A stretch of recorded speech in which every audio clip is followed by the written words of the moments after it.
Iis Dahlia tulis pesan khusus ke suami baru Nadia Mustika. Diketahui Nadia Mustika Rahayu menikah dengan Iqbal Fitrah Rosadi, adik ipar Larissa Chow. Iis Dahlia sebagai salah satu orang terdekat Nadia Mustika Rahayu pun mengucapkan selamat untuk pasangan tersebut. Namun bukan hanya ucapan selamat, Ibunda Devano Denandra ini juga memberikan pesan khusus untuk suami baru Nadia Mustika. Dia berharap Iqbal Fitrah bisa membahagiakan Nadia serta anaknya. "Nitip Nadia sama Syaki ya Iqbal Fitrahar bahagiakan mereka," kata Iis Dahlia lagi. "Maaf mama gak bisa hadir di hari bahagia kalian," sambungnya. Unggahan tersebut pun langsung dibalas Iqbal Rosadi dan Nadia Mustika Rahayu.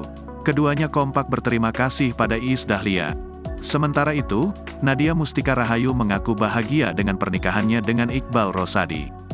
Tak hanya itu, ibu satu anak ini juga lantas memohon doa untuk keluarga barunya.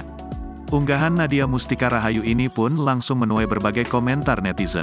Tak sedikit warganet yang memberikan ucapan selamat padanya dan Iqbal Fitrah Rosadi yang baru resmi menikah.